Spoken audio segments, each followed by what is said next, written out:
उत्तराखंड का एक ऐसा हिस्सा जो आज भी कई लोगों की नज़रों से दूर है।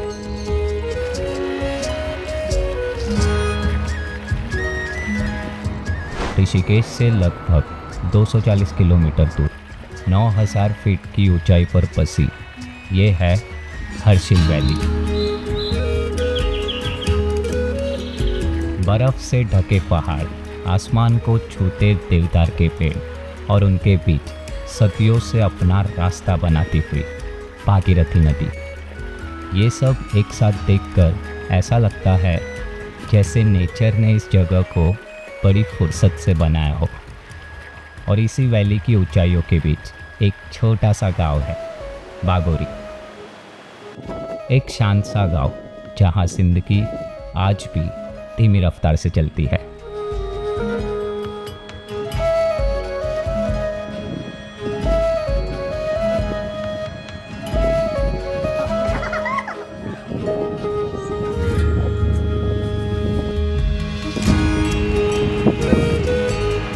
तो अभी मैं हूँ बागोरी विलेज में और मेरे ठीक राइट हैंड साइड पे है बुद्धा टेम्पल और उसी के ठीक बाजू में है हिंदू टेम्पल। और यहाँ के लोग दोनों धर्म को मानते हैं, इसलिए यहाँ पर आप देख सकते हैं दोनों टेम्पल बाजू बाजू में है। बाकी ये बहुत ही छोटा सा विलेज है। आप जैसे ही विलेज में एंटर होते हो तो आपको स्ट्रेट रोड दिखेगी और दोनों साइड में घर है और हर घर के बाजू में आपको एप्पल के पेड़ दिखेंगे।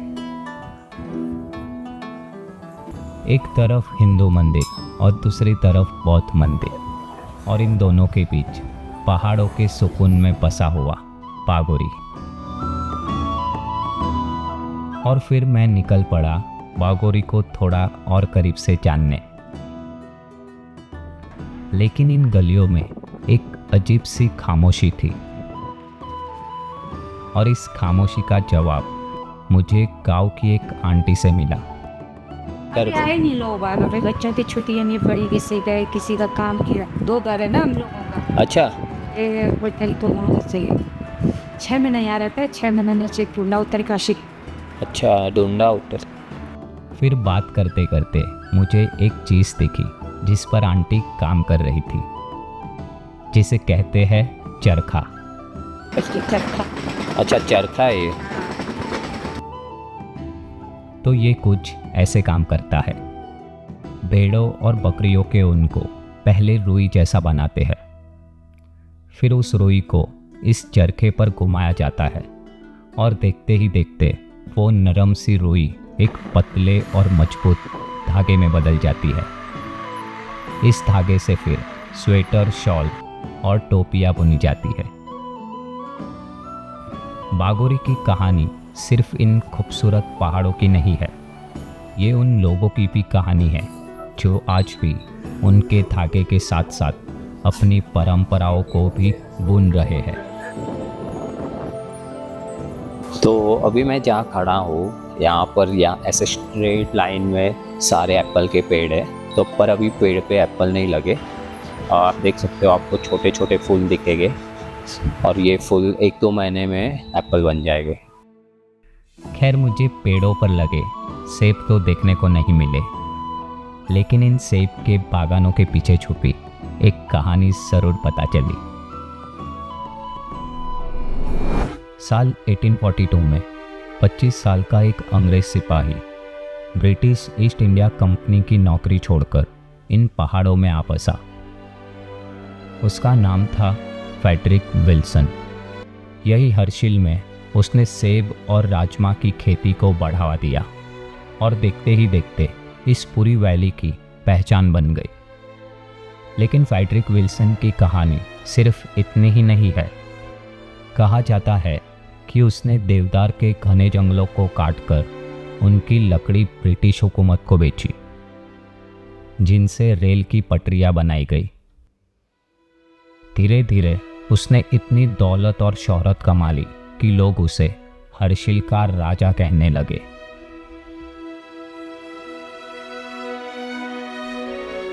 फ्रेडरिक विल्सन और सेब के बागान हर्षिल की कहानी का एक हिस्सा ज़रूर है, लेकिन इस वैली को सच में समझना हो तो इसके गाँव की तरफ फिर से मुड़ना पड़ता है, क्योंकि यहीं उसकी असली कहानियाँ बसती है।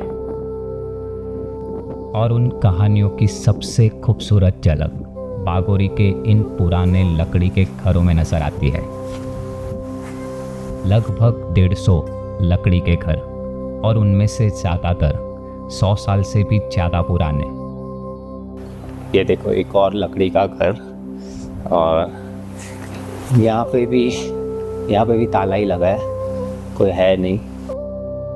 बागोरी विलेज में आके समझ में आता है कि हम लोग समय में बहुत आगे चल रहे हैं और ये लोग परफेक्ट नेचर के साथ चल रहे हैं। मतलब अभी भी इतना यहाँ पर डेवलपमेंट हुआ नहीं है, अभी भी लकड़ी के वो पुराने घर आपको देखने यहाँ पर मिलेंगे। और फिर मुझे बागोरी के घर के अंदर जाने का मौका मिला।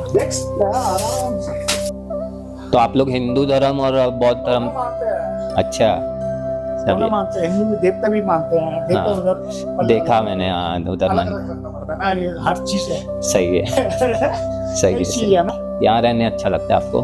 हमको तो यही अच्छा लगता है, यहाँ ऐसा है ना, काम करने है ना। बराबर, हाँ, हमारे घर है ना, हाँ। पहले जमाने में ये पूरा मिट्टी का है ना? हाँ, ये मिट्टी लगा रखा, लकड़ी है। ये लकड़ी है? हाँ, ये लकड़ी है, ये दीवार है हल्का सा सपोर्ट के लिए। अच्छा, मिट्टी लगा रखा ना। अच्छा मतलब लकड़े पे मिट्टी लगाते हैं? हाँ, लोकेशन। ओके। और लकड़ी भी यहाँ से ही जो पेड़ की होती है? ये देदार के और चील के। अच्छा, उससे बनता है। दोनों। चलो थैंक यू, आपने इतना बताया अगर।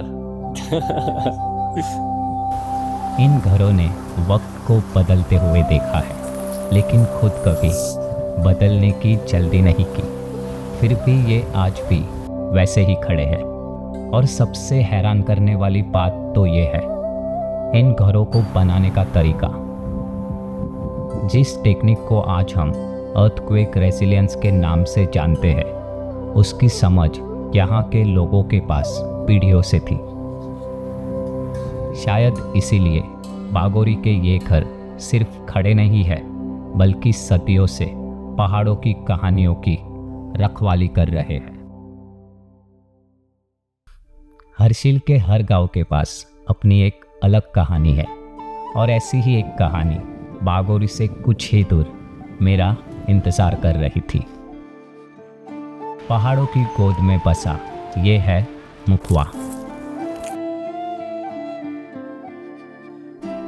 खूबसूरत लकड़ी के घर, सामने चमकती बर्फीली चोटियाँ और एक ऐसा सुकून जो इस जगह को और भी खास बना देता है।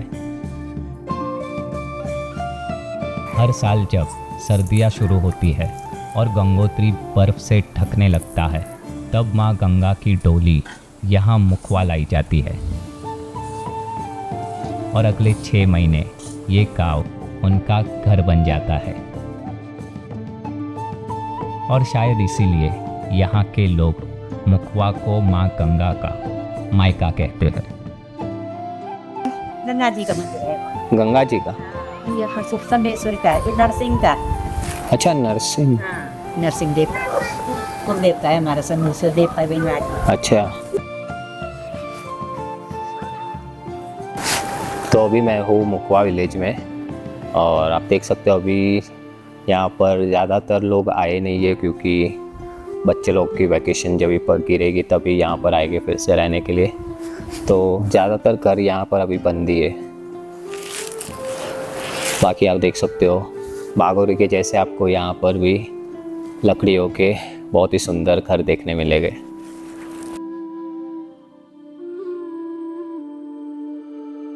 हर्षिल सिर्फ एक खूबसूरत वैली नहीं है, ये उन कहानियों की जगह है जहाँ परंपराएं आज भी जिंदा है,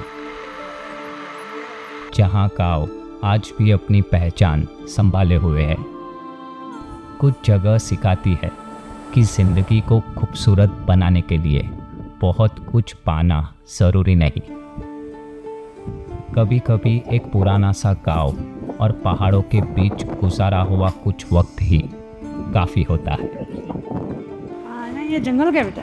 कौन से जंगल? इधर जंगल में होता है कहीं। अच्छा अखरोट। वो तो होता है सफेद होता है हाँ नहीं ये चीज़ है वो तो अपने में नहीं हुआ हाँ तो ये किसने लाए? हम लोग गए जंगल में से लाए? जंगल में दूर दूर जानते हैं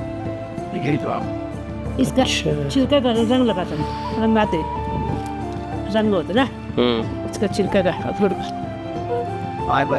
हाँ वो तो सही से खाना पड़ता है तोड़ने मेरा तो कुछ अलग ही टूट गया।